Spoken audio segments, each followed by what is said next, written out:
অনুভৱটো ভালে লাগিছে, ভাল লগা এটা অনুভৱ, ভাল লগা পৰিৱেশ, নতুন এটা পদক্ষেপ, নতুন যাত্ৰা বিচাৰিছো যাতে আগন্তুক দিনত সকলো কাম ৰাইজৰ হকে নিষ্ঠা আৰু সততাৰে কৰি যাব পাৰি। আপোনাক কিমানজন মেম্বাৰে ছাপোৰ্ট কৰিছে? মোক 6 জনে। ৰাইজৰ কাৰণে কি কাম কৰিব?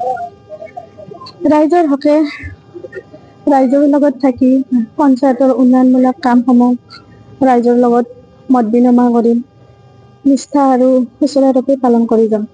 দুৰ্নীতিমুক্ত সমাজ বা পঞ্চায়ত গঢ়াৰ কাৰণে কেনেকে পদক্ষেপ ল'ব?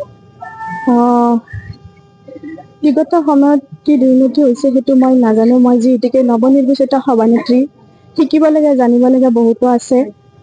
মোৰ অহা সময়ত, মোৰ কাৰ্যকালত মই নিশ্চয় দুৰ্নীতিসমূহ নিৰাময় কৰাৰ কাৰণে চেষ্টা কৰিম। তিনিগৰাকী মহিলা আৰু সকলোৰে পঞ্চায়তৰ অন্তৰ্গত কিমানখিনি মহিলা আছে? মহিলাসকলৰ কাৰণে আপুনি কি কাম কৰিব? মহিলাসকলৰ প্ৰথমখন আঁচনি হৈছে অৰুণোদয়। বাকী যিবোৰ আঁচনি আছে সেইবোৰ আঁচনি মই তথা মোৰ সহযোগী ৱাৰ্ড মেম্বাৰ সকলৰ লগত সুচাৰুৰূপে বিতৰণ কৰাৰ কাৰণে চেষ্টা কৰি যাম। হয়। হয়, নিশ্চয় ভাল লাগিছে। নতুন এটা পৰিৱেশ পাইছো আৰু ইয়াৰ লগতে আপোনালোকৰ জৰিয়তে সমূহ ৰাইজক তথা যিখিনি আমাৰ সদস্য আছে, সদস্যসকল তেখেতলোকক ধন্যবাদ দিছো। তেখেতসকলে ধুনীয়াকৈ আমাক ছাপোৰ্ট কৰিছে আৰু অনাগত দিনতো যাতে এনেকে আমাক ছাপোৰ্ট কৰি ৰাইজৰ কাম কৰাত সহায় কৰে সেইটো কামনা কৰিছো। একচুৱেলি আমাৰ আজি কোনো হেৰি হোৱা ইলেকশ্যন হোৱা নাই, আমি চিলেকশ্যনতে হৈছো আজি। বিনা প্ৰতিদ্বন্দ্বিতাত।